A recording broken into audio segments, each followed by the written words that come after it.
My name is Eleanor Winters. I'm 70 years old, and at my own son's memorial, I sat in the back row while his wife's family whispered that I wouldn't get a single penny of his inheritance. They were wrong. My son's video will didn't just give me everything, it revealed a secret that destroyed their world and gave me back my life. This is my story. It's a long one, so grab a cup of coffee or tea. I feel in my bones that someone out there right now needs to hear it. As I begin, it would mean the world to me if you'd let me know where you're listening from and what time it is in your corner of the world. It makes this big, lonely planet feel a little smaller, knowing we're sharing this moment together. The scent of lilies in the church was so thick it felt like a shroud. Lilies and grief. It was a cold, gray Tuesday in Boston, the kind of raw November day that seemed to leach the very color from the sky, leaving behind a washed-out, sorrowful canvas. It was a fitting backdrop for the funeral of my only son, my Richard. The words still felt like a cruel joke, a line from a play I never auditioned for. From my seat in the last pew, the polished mahogany of Richard's casket was a distant, dark blur. Up front, occupying the first 3 rows like a conquering army, was the Harrington family. They were a sea of expensive black wool, perfectly coiffed hair, and quiet, self-important whispers. That was their domain now. My daughter-in-law, Victoria, sat in the place of honor, a delicate, black-veiled statuette of perfect sorrow. Her parents, Charles and Diana Harrington, were positioned on either side of her like polished stone sentinels, their backs ramrod straight, their grief as tastefully understated as their jewelry. I was in the back, by the drafty doors, a stranger at the final farewell of the boy I had raised. My coat was a sensible, dark navy wool I'd bought on sale at Macy's a decade ago. It was warm and well-made, but in this room it felt thin and inadequate, a relic from another, more simple world. I clutched the worn leather straps of my purse on my lap, my knuckles so white they ached. The tears were frozen somewhere deep inside me, a solid glacier of loss too vast and too cold to melt. Not here. Not in front of them. All I had left was a cold, hard dignity. It was the only possession they couldn't touch. The organ music, a mournful dirge, swelled to fill the cavernous space. Under its cover, the whispers grew bolder.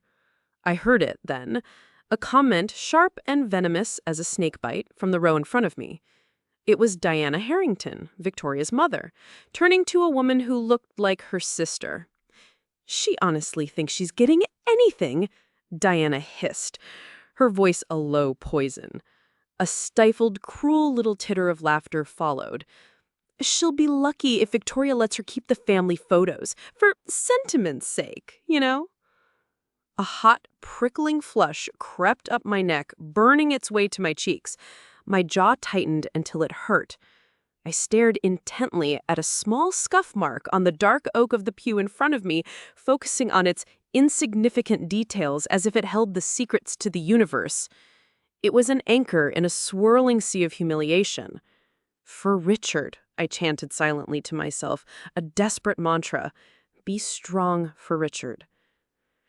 I risked a glance towards the front again, and for a fleeting moment, my eyes met a small pair of familiar ones. My grandson Thomas, all of 8 years old, was peering over the back of his seat, looking right at me.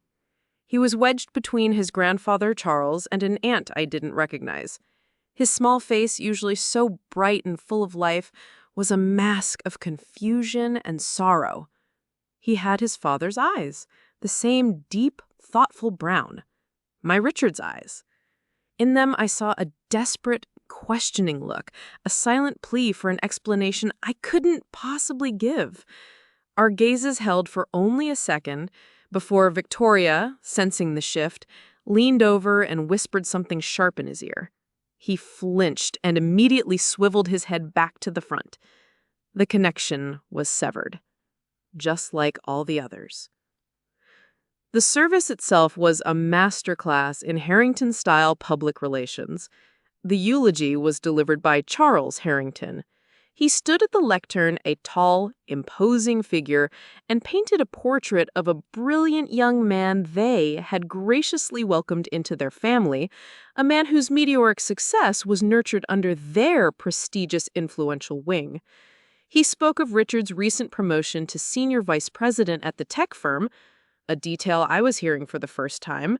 He reminisced about family vacations to their compound on Martha's Vineyard and sailing trips off the coast of Maine, a life completely alien to me. There was a single, perfunctory mention of his loving mother, Eleanor, who raised him in his early years. It was a token nod, a box checked, before moving on to more important matters, like Richard's contributions to the Harrington family's charitable foundation. It was as if my 32 years of raising him alone, of working 2, sometimes 3 jobs to keep a roof over our heads and food on our table, were nothing more than a historical footnote, an inconvenient prologue to the real story. After my husband Frank was killed in a scaffolding collapse at a construction site downtown, it was just me and 6-year-old Richard against the world. Our world was a tiny 2-bedroom apartment in Somerville, a place that always smelled slightly of the turpentine I used for my painting hobby and the garlic and onions I was frying for dinner. My life was a whirlwind of motion, a carefully choreographed dance of survival. I worked nights as a licensed practical nurse at a hospice, holding the hands of strangers as they drifted away, whispering words of comfort in the deep, quiet hours before dawn. Then I'd catch a few hours of sleep before heading to my second job, cleaning offices in a downtown skyscraper, the scent of industrial bleach and floor wax clinging to my clothes. My salary from both jobs was barely enough to make ends meet, but I became an expert at stretching every dollar until it screamed.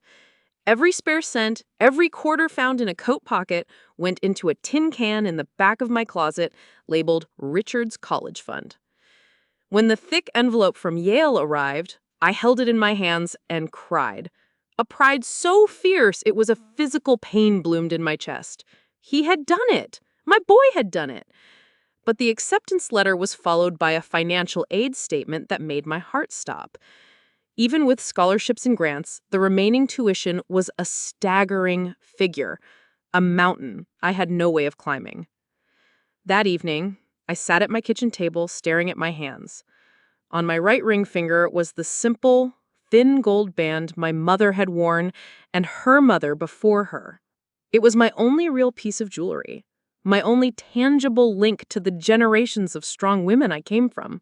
Richard noticed that evening. "Mom, where's Grandma's ring?" I forced a bright, dismissive smile. "Oh, honey, I think I must have lost it down the sink drain. Silly me. But it's just a thing, you know," I'd said, my voice betraying none of the ache in my heart. You were my real legacy." He never asked about it again. The change in Richard began subtly when he met Victoria during his senior year. She was from a different universe, a universe of debutante balls, European vacations, and trust funds. She was beautiful, intelligent, and polished to a high sheen. And my brilliant, hard-working son was utterly dazzled. I tried to be happy for him, I truly did, but a wall began to rise between us, brick by invisible, soundproof brick. After they married, the calls dwindled from weekly to monthly, then to sporadic, duty-bound holiday check-ins. They moved into the grand house in Brookline, a wedding gift from her parents that came with invisible strings. My little apartment in Somerville, once our cozy haven, suddenly seemed impossibly small and shabby in comparison. My handmade gifts, once treasured, became quaint embarrassments. For Thomas's first birthday, I spent months lovingly hand-stitching a quilt. Each square was a different animal from the storybooks I used to read to Richard when he was small. I poured all my love and memories into that quilt. I received a text message a week after I mailed it. "Thanks for the blanket, V." The final crushing humiliation came last year, on Thomas's 7th birthday. I hadn't received an invitation, a glossy cardstock affair that I knew had gone out to all their friends, but I couldn't bear the thought of my grandson's birthday passing without seeing him. I spent the morning baking his favorite chocolate chip cookies, the kind with extra chips, just the way he liked them. I wrapped a new set of Legos, the big Star Wars one I knew he wanted, in bright, cheerful paper. I drove to their house, my heart a nervous bird fluttering in my chest. Charles Harrington himself answered the door. He wasn't dressed for a child's party. He was in a crisp, button-down shirt and slacks, a stern expression on his face as if I were a pesky salesperson. He looked down his long, aristocratic nose at me, his eyes cold. "Eleanor," he said, the name sounding like an unfortunate stain on the air. "I believe this is a private event." "Oh, Charles, I know," I stammered, holding up the gift and the tin of cookies. "I just wanted to drop this off for Thomas, to wish him a happy birthday." "The event is just for family," he repeated, his voice flat and hard as slate. He didn't need to say the rest. The unspoken words hung in the air between us, heavy and suffocating. He took the gift and the cookies from my hands without a word of thanks.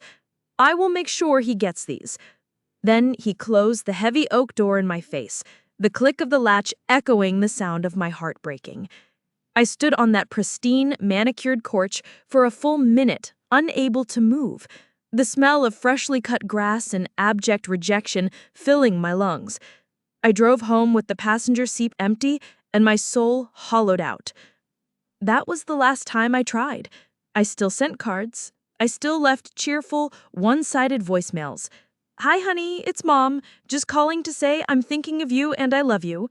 The calls were never returned.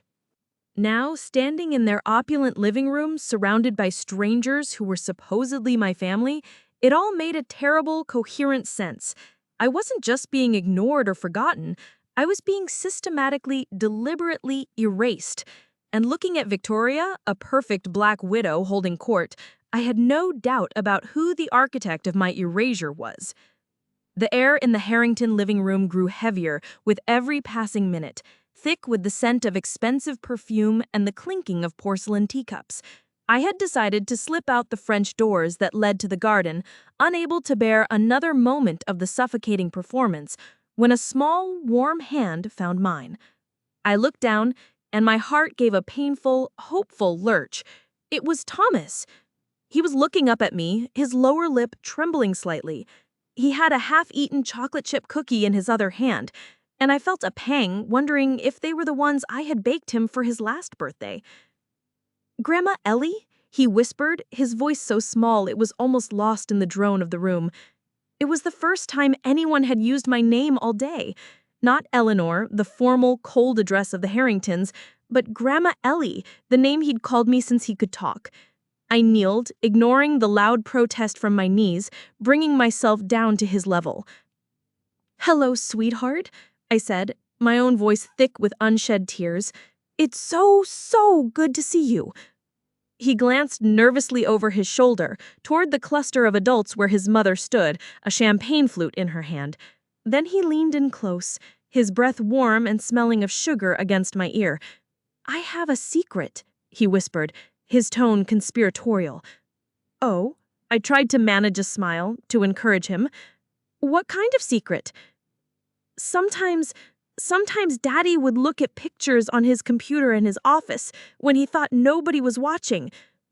He paused as if gathering his courage. "They were pictures of your paintings."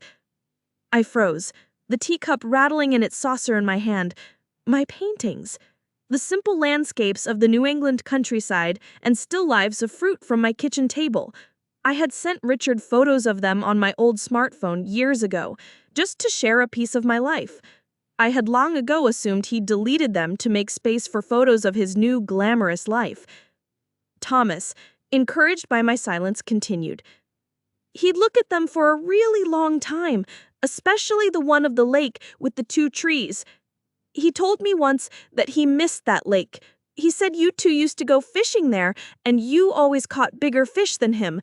A small fleeting smile touched his lips at the memory. Then it vanished. Sometimes, Grandma, he'd cry. The world seemed to tilt and spin. Richard, my distant, successful, formal son, crying in his office over a clumsy painting of Walden Pond. It didn't compute. It was a piece of a different puzzle that didn't fit with the years of silence, the unreturned calls, the closed door. And Grandma? Thomas's small grip on my hand tightened. His eyes were wide and serious. He told me to give you this, a while ago. He said to wait until you were alone and nobody was watching. He said you would know what to do with it. He opened his small, slightly sticky fist. Lying in the center of his palm was a small, old-fashioned metal key. It was a simple, common key, the kind used for a padlock or a footlocker, its brass surface tarnished with age. It wasn't a house key or a car key. It was a key to something hidden, something forgotten. "Thomas!" Victoria's voice, sharp and melodious as a shard of broken crystal, cut through our private bubble. "Darling, what are you doing over there? Come, Aunt Caroline wants to say hello." She swooped in, a graceful bird of prey, her smile a painted-on grimace that didn't reach her cold eyes. She gently but firmly took Thomas by the shoulder and steered him away. "Leave your grandmother to her thoughts," she said, the slight pause before the last word dripping with condescension. Thomas gave me one last helpless look over his shoulder before he was swallowed by a wall of black dresses and dark suits. I closed my hand around the key, the cold, hard edges biting into my palm. It was real. It was a message. This wasn't a child's fantasy. This was a plan. My son had sent me a message from beyond the grave. The drive home in my old sedan was an unnerving blur. I don't remember the traffic or the route I took. The key felt like a lead weight in my coat pocket, a tangible piece of a mystery I couldn't begin to solve. That night, I didn't sleep. I sat in my favorite armchair, the key on the table beside me, glinting under the lamplight. The next morning, my mind clear with a sleepless resolve, I called the one person in the world I trusted completely, my friend Clara Jenkins. We had navigated the trenches of the night shift together at the hospice for 15 years, sharing lukewarm coffee, secrets, and the profound, sorrowful work of ushering souls from this world. Clara was a no-nonsense woman with a wicked sense of humor and a heart as fierce and loyal as a lioness. "A key?" she said, her voice crackling with interest after I had poured out the whole story, from Diana's whisper to Thomas's secret delivery. "Eleanor, that boy of yours wasn't just sad, he was smart. He was fighting back." "But fighting what, Clara? And why this way? A secret key? I don't even know what it opens." "Well, there's only one way to find out," she said, her tone all business. "Now, you put your thinking cap on, Ellie. Back in the day, did Richard ever have a storage unit? For all that junk he had in his college dorm room, maybe?" A faint flicker of memory sparked in the fog of my mind. Yes, years ago, right after he'd graduated and before Victoria was even in the picture, he'd rented a small, cheap space to store his dorm room furniture and boxes of books he couldn't fit into his tiny first apartment. He'd said it was cheaper than hauling it all the way back to my place. I had no idea if he still kept it. "There was a place," I said slowly, the memory solidifying, "a U-Store-It facility out on Route 9 near the old plastics factory." "Right," Clara said, her voice filled with a sudden energy. "That's our starting point. I'll be at your place in 20 minutes. Wear comfortable shoes and your detective face. We're going on an adventure." Clara's 10-year-old Ford Taurus rumbled to a stop in front of the long, depressingly orange-doored monolith of the storage facility. The place smelled of dust, damp concrete, and forgotten lives. Taking a deep breath, I walked into the main office, my heart pounding a nervous, hopeful rhythm against my ribs. "Help you?" the manager, a bored-looking man with a toothpick dangling from his lips, asked without looking up from his tabloid newspaper. I hope so," I began, feeling suddenly foolish and out of place.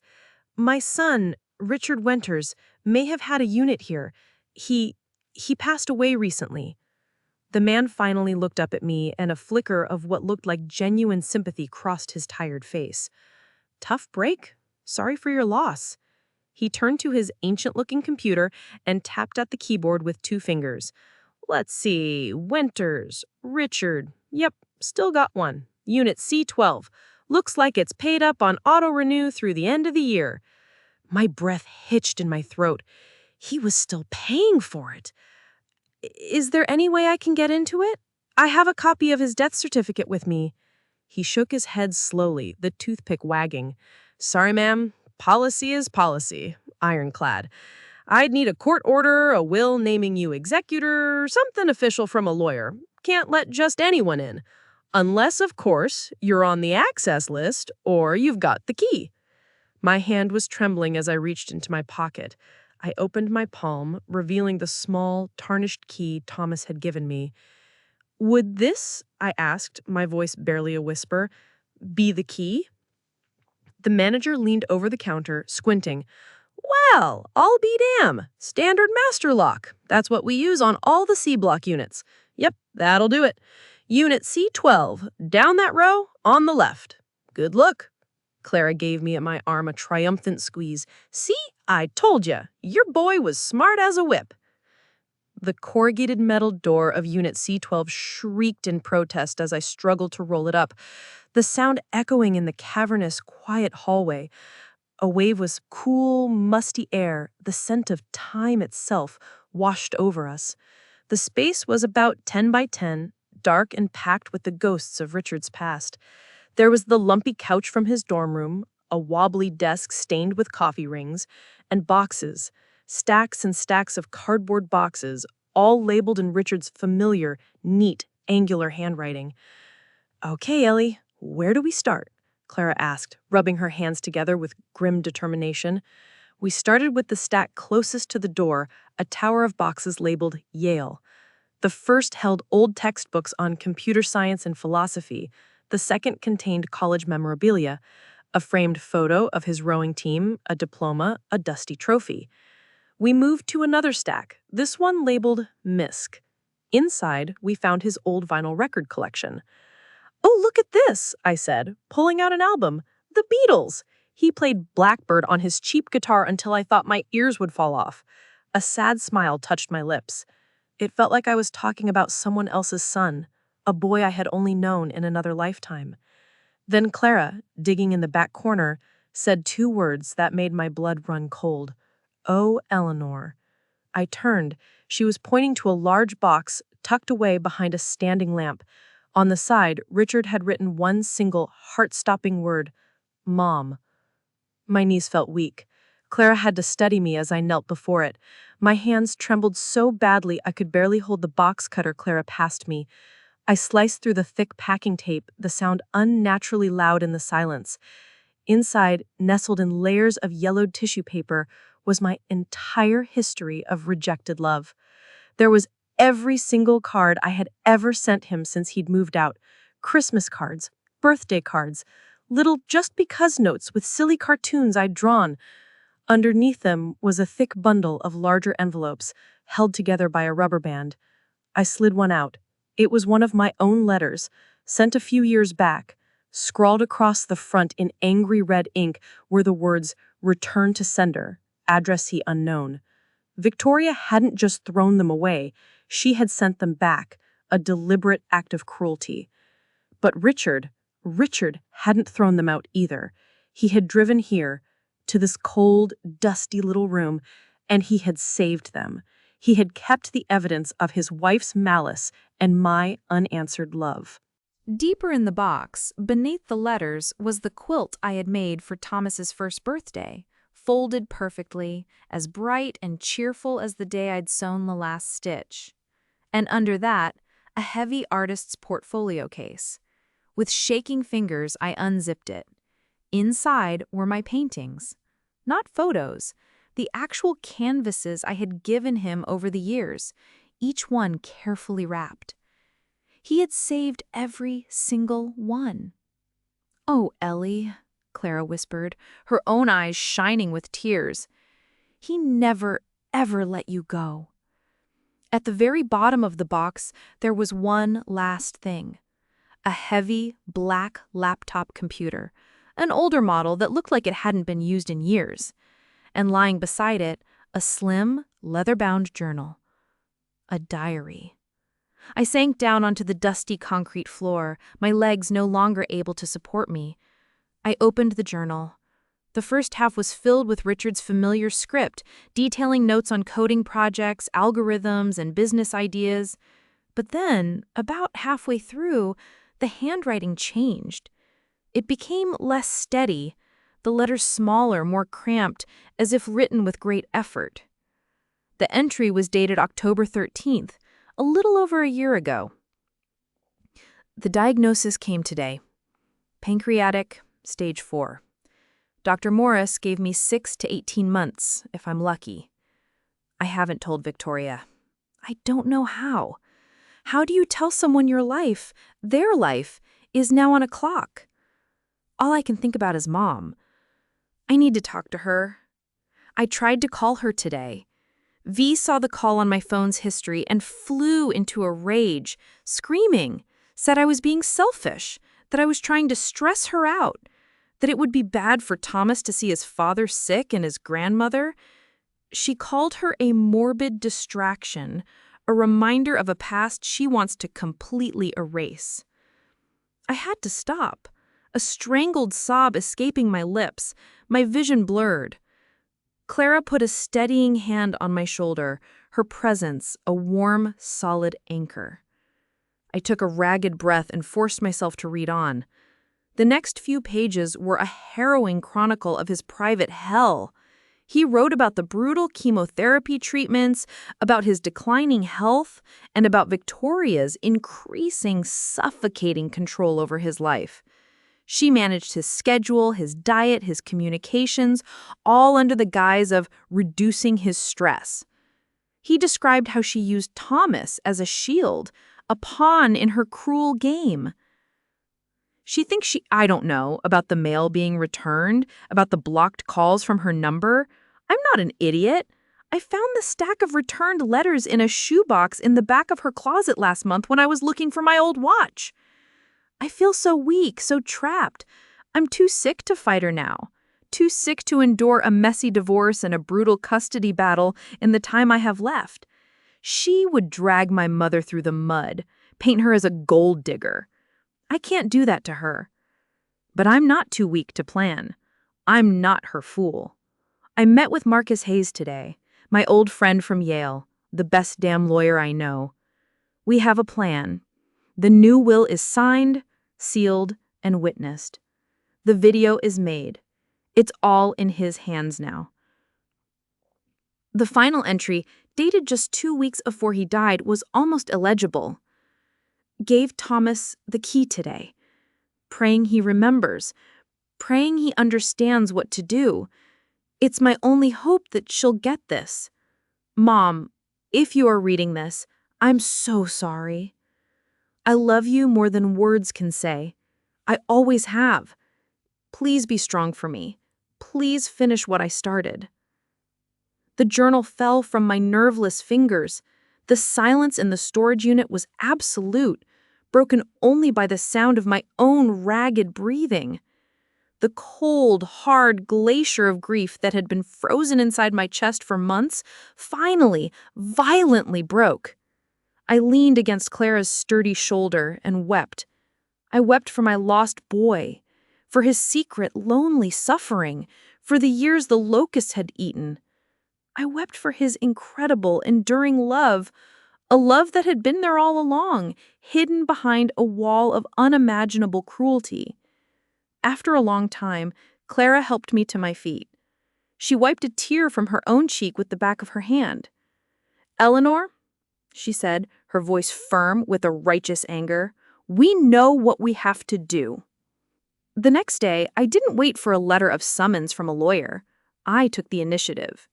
I sat at my kitchen table, the journal and the key in front of me, and I called the downtown law offices of Marcus Hayes.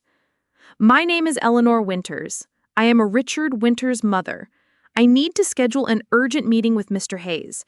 It is to be held in advance of the official reading of the will. I am in possession of evidence vital to the execution of my son's estate." There was a surprised pause on the other end, then a flurry of typing. "Of course, Mrs. Winters, one moment." The receptionist came back on, her tone markedly more respectful. "Mr. Hayes has a note on the file to expect your call. He can see you at 4 o'clock this afternoon. Will that be acceptable?" I arrived at the glimmering office building with Clara by my side and a heavy tote bag on my shoulder. Inside was Richard's journal, a handful of the returned letters, and the tarnished brass key. I was no longer a victim waiting for a verdict. I was a witness. I was a warrior. And I was armed with my son's final words. Marcus Hayes was a kind-faced man in his late 40s, with warm, intelligent eyes that held a hint of my Richard's old spark. He greeted me, not with the condescending pity I had grown so used to, but with a deep, profound respect. "Mrs. Winters," he said, shaking my hand firmly, "please come in. Richard spoke of you often, and always with the greatest love and admiration." I sat in a plush leather chair across the wide mahogany desk from him. Without a word, I opened my tote bag and laid out its contents: the journal, the letters, the key. "I believe," I said, my voice stronger than I thought possible, "that this belongs with my son's final testament." He spent the next 20 minutes reading, his expression growing more somber, more angry with every page he turned. When he finally looked up, his warm eyes were filled with a cold, professional fire. He looked forward, his voice low and serious. "This confirms everything," he said quietly, his voice tight with controlled fury. "Richard was worried you might not believe what he said in the video. He was terrified that Victoria would successfully paint him as coerced or not of sound mind. He created this trail of breadcrumbs for you, for us to follow. This journal, this is irrefutable. It's his own hand, his own words, his own righteous anger." He leaned forward, his voice low and serious. "The reading is scheduled for Friday. The Harringtons will all be there. They're expecting to inherit a controlling interest in Richard's company, which, as I'm sure you know, is on the verge of a major public offering. They believe they are about to become fantastically wealthy. They are in for the shock of their lives. All you have to do is be there, Mrs. Winters. Trust the plan. Let it unfold." As I left his office and stepped out into the crisp afternoon air, I felt a strange and unfamiliar sense of calm settle over me. The fear and confusion that had plagued me for years were gone, burned away by the white-hot flame of truth. I was no longer just a grieving mother. I was the executor of my son's last wish. I was the keeper of his story, and I was ready for the final act. Friday arrived with a crystalline autumn sky, the kind of day that feels full of sharp clarity. I chose my armor for the battle ahead with care. A simple, well-made gray wool dress, the single string of pearls Frank had given me for our 10th anniversary, and the 10-year-old navy coat. I wasn't trying to compete with the Harringtons' ostentatious wealth. I was wearing my own history, my own quiet, unyielding strength. Clara, my steadfast general, insisted on driving me, to guard the perimeter, as she put it. She squeezed my hand as she dropped me at the curb in front of the imposing glass and steel tower where the final act of this tragedy would play out. "Go get him, Ellie," she said, her eyes fierce. The conference room on the 34th floor was a testament to corporate power. One entire wall was a sheet of glass, offering a breathtaking panoramic view of the city and the harbor beyond. The air was climate-controlled and sterile. Seated around a long, gleaming mahogany table that could have hosted a state dinner, the Harrington clan was assembled in force. Victoria, looking pale and tragically beautiful in a black Chanel suit, sat at the center of her family's phalanx. Her parents, Charles and Diana, were arranged on either side of her, exuding an air of impatient authority. Flanking them were two of Victoria's uncles, both lawyers themselves, radiating a smug, dismissive boredom. They were sharks who had smelled blood in the water and were simply waiting for the feeding to begin. They all looked up as I entered, a brief flicker of surprise and annoyance crossing their polished faces. It was clear they hadn't expected me to actually show up. Victoria composed herself and offered a tight, condescending smile that was more of a grimace. "Eleanor, I'm so glad you could make it. I know how difficult all this legal business must be for you. We'll try to make it as quick and painless as possible." "I'm here for my son," I said, my voice quiet but steady. I walked to the seat Marcus had indicated when we'd met, a seat directly opposite them, and sat down. The placement was deliberate. We were on two sides of a battlefield. I placed my old leather purse on the floor beside me. I could feel the solid weight of Richard's journal inside it, a secret weapon waiting to be deployed. Marcus Hayes entered a moment later carrying a briefcase and a sleek laptop. He was the picture of professional calm, his earlier warmth now sheathed in a formal, legalistic demeanor. He gave a single, curt nod to the room. "Good morning," he began, taking his seat at the head of the table.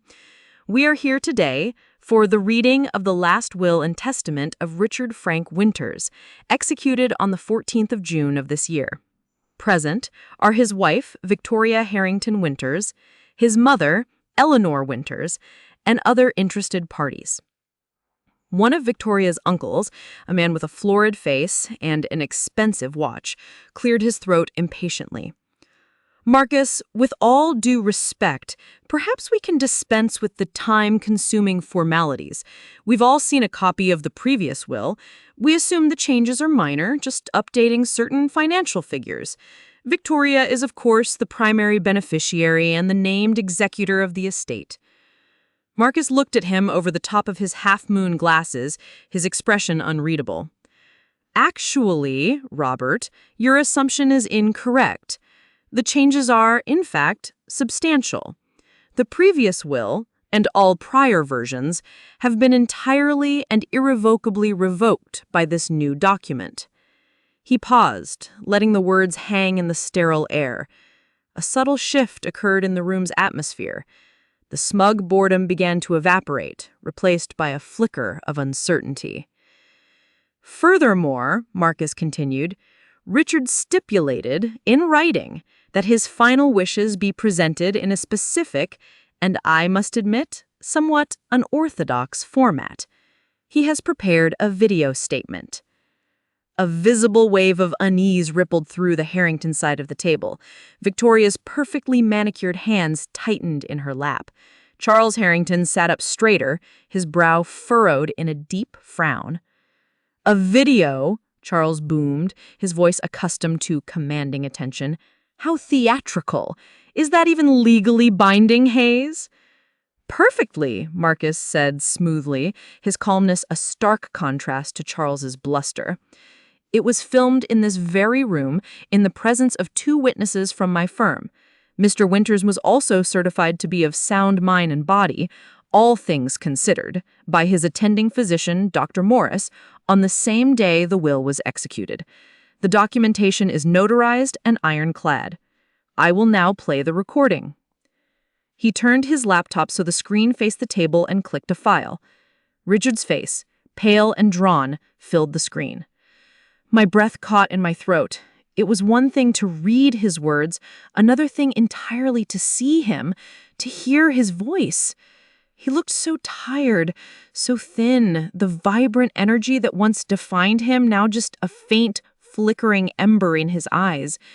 But his gaze, as he looked directly into the camera lens, was clear, steady, and filled with a powerful, sorrowful resolve. He looked as if he was looking right at me. "Hello," he began, his voice raspy but firm.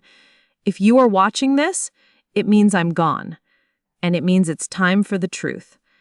There are things I need to say, truths that have been buried for far too long under a mountain of deceit." He took a slow sip of water from a glass. The room was so silent you could have heard a pin drop on the thick carpet. "First," he said, his eyes finding the camera again, his focus intense, "to my mother. Mom," His voice cracked just for a heartbreaking second, and I felt it like a physical blow. If you are watching this, I hope with all my heart it's because Thomas gave you the key. I hope you found my journal, and I hope more than anything that you can find it in your heart to forgive me. I was a coward. I let you be pushed out of my life, out of your grandson's life, and it is the single greatest regret of my existence. I knew you were trying to reach me. I knew, and I did nothing to stop what was happening. I was sick, and I was weak, and I allowed myself to be convinced that confrontation was not worth the fight. I was wrong. Terribly, unforgivably wrong. I felt a single, hot tear slide down my cheek.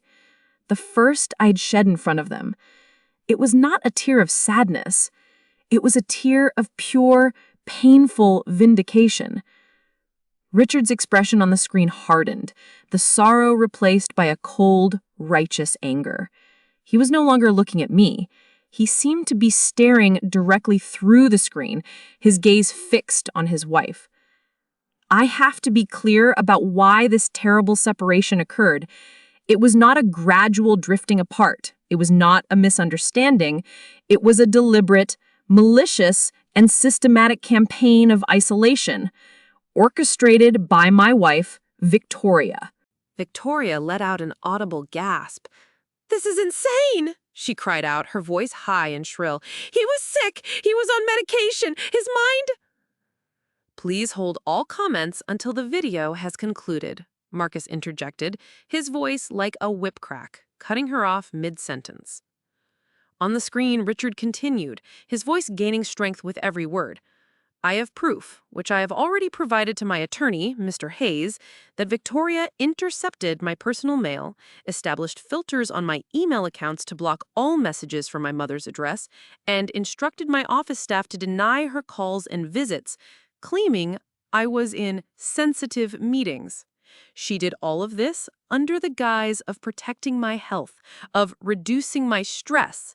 In reality, she did it out of a desperate, corrosive greed and a bottomless well of malice. She wanted to erase my past.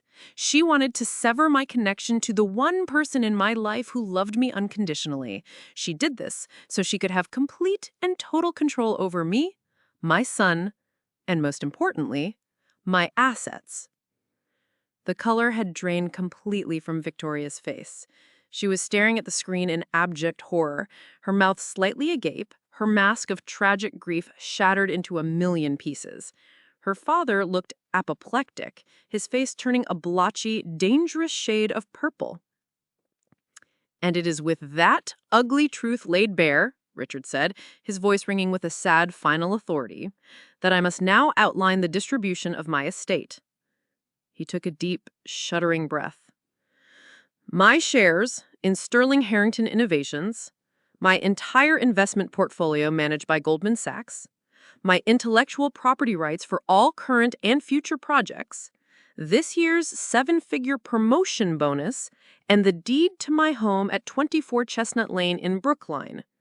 Everything I own, every penny I have earned, I leave in its entirety to the person who gave me everything and asked for nothing in return. My mother, Eleanor Winters." The silence that followed was a physical thing. It pressed in on my ears, heavy and absolute. Then, the dam broke.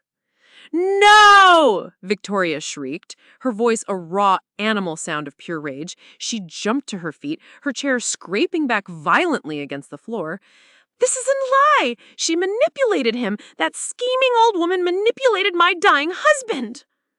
Her father was on his feet too, his finger stabbing the air in my direction. "This is an outrage! A travesty! We will contest this in every court in the land. This is a clear case of elder abuse, of coercion. The man was clearly not in his right mind." I remained seated. I did not flinch. I looked across the table at the woman who had caused my son and me so much pain, and for the first time, I felt nothing but a cold, distant pity. Marcus Hayes held up a hand, a gesture of calm authority in the swirling chaos. As I stated earlier, Mr. Harrington, Richard's mental competence is legally certified and impeachable. However, your accusations of manipulation against Mrs. Winters are very serious indeed. He turned his cool assessing gaze to me. Mrs. Winters, do you have any response to the claim that you coerced your son into this action? This was my moment. The moment Richard had prepared for me. My cue. Slowly, deliberately, I reached down and lifted my heavy leather purse onto the table. The sound it made on the polished wood was soft, but it silenced the room. I opened the clasp. I took out the leather-bound journal and placed it squarely in the center of the table. Then I took out the small stack of the returned letters, their angry red ink a stark, vivid accusation. I placed them neatly next to the journal. I didn't have to manipulate my son. He left me the truth himself. This is my son's handwriting, Victoria. These are your lies. It was a knockout blow. Victoria sank back into her chair as if her bones had dissolved. Her uncle, the lawyer, stared at the journal on the table, his face pale and slack. He knew a smoking gun when he saw one. He knew they had no case. But Richard, my brilliant, thorough son, wasn't finished. His image on the screen had one last devastating thing to say. As for Victoria, he said, his voice now devoid of all emotion, as flat and cold as a winter sidewalk, for her years of companionship, I leave her the sum of $5,000. Just enough to cover the cost of a good divorce lawyer. He paused, letting the insult land. And a first edition of the book, How to Be Kind. I hope, for the sake of my son, that one day she chooses to read it. It was the final, brutal humiliation. A collective gasp went around the table. Diana Harrington looked like she might faint. Charles looked like he might have a stroke. And finally, Richard concluded, and for a moment a flicker of his old passion, his old idealism returned to his eyes, I have directed Mr. Hayes to establish the Winters Foundation, an organization dedicated to providing scholarships and mentorship to young artists and coders from underserved communities. Its initial funding will come from 10% of my estate. I have named my mother, Eleanor Winters, as its first chairwoman. I know she will carry on the values I tried to live by before I lost my way. The video screen went black. Marcus Hayes closed the lid of the laptop with a quiet, final click. That concludes the reading. I should also add, as a professional courtesy, that federal law takes a very dim view of mail tampering. It carries a penalty of fines and up to 5 years in prison. I have all the evidence I would need, including sworn testimony from Mr. Winters, should the U.S. Postal Inspection Service wish to open an investigation into the matter. That was it.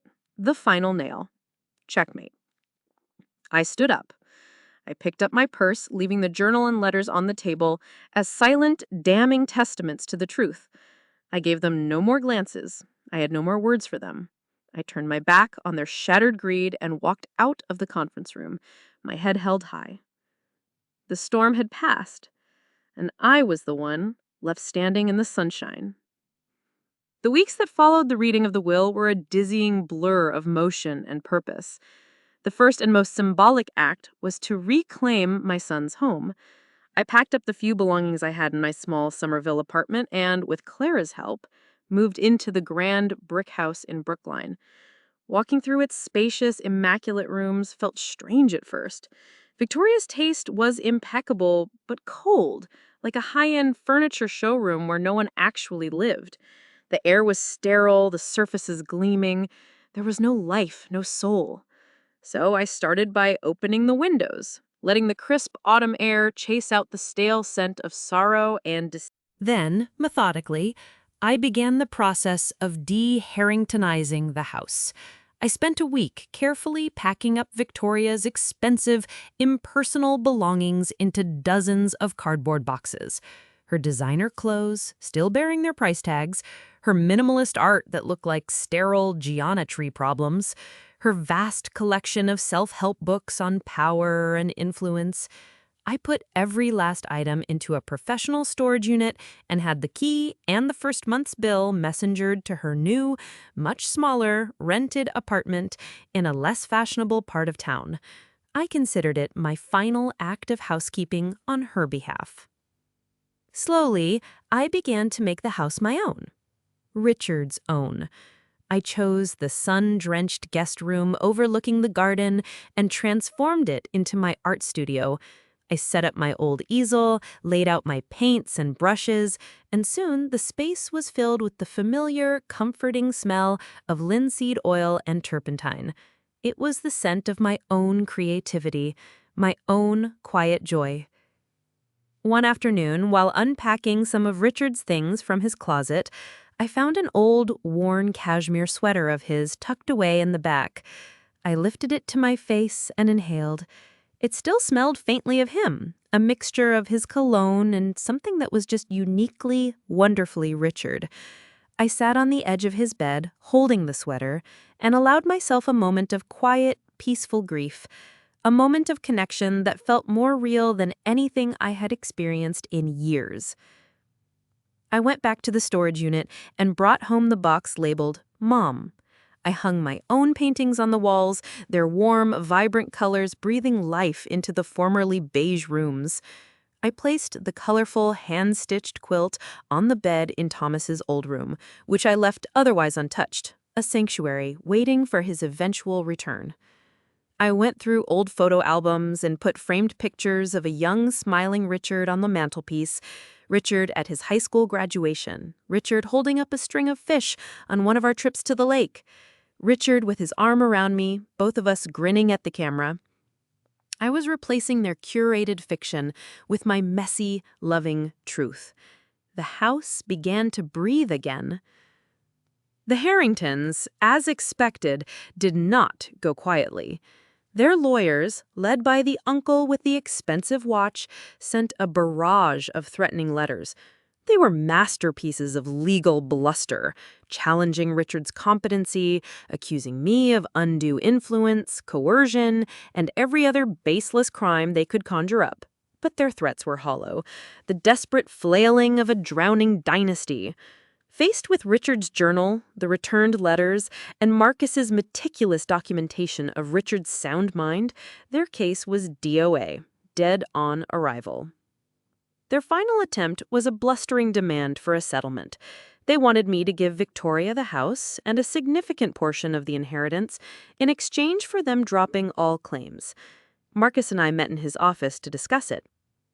"They're bluffing," Marcus said, tossing the letter onto his desk in disgust. "They have no leverage and they know it. They are terrified of this going to open court, of Richard's journal becoming public record. A mail fraud investigation would be the least of their worries. Their reputation would be destroyed." "I have no intention of giving them another penny," I said, my voice firm. "But I don't want to drag Richard's name, or Thomas's, through a public court battle." So Marcus drafted a counteroffer. It was simple and brutal. They would sign a legally binding document dropping all current and future claims on the estate. In exchange, Marcus would place the evidence of mail fraud into a sealed file to be opened only if they ever violated the agreement.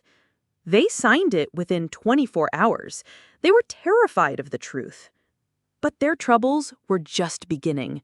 While going through the extensive financial documents for Richard's company, my new role as majority shareholder demanded I get up to speed quickly. With the help of a sharp-eyed forensic accountant recommended by Marcus, we uncovered a pattern of disturbing irregularities. Specifically, a series of land deals between Richard's rapidly growing startup and a real estate development firm owned exclusively by Charles Harrington. The scheme was both simple and audacious. Charles had used his position as Richard's father-in-law to sell the company parcels of land for new office parks at grossly inflated prices, pocketing millions in profits and defrauding his own son-in-law's partners and investors. Richard, busy with product development and trusting his family, had signed off on the deals without the proper due diligence. This wasn't about revenge anymore. This was about justice. It was about protecting Richard's legacy, his business partners who had trusted him, and the hundreds of employees whose jobs depended on the company's health. I authorized Marcus to file a lawsuit on behalf of the company's board. It was a quiet, surgical stripe, filed without press releases or fanfare. Faced with indisputable evidence of fraud, Charles Harrington's company collapsed. He was ruined, not by whispers and gossip, but by his own documented insatiable greed. My primary focus was a happier one, the Winters Foundation. I threw myself into the work. I met with the impressive board of directors Richard had appointed, academics, artists, tech pioneers.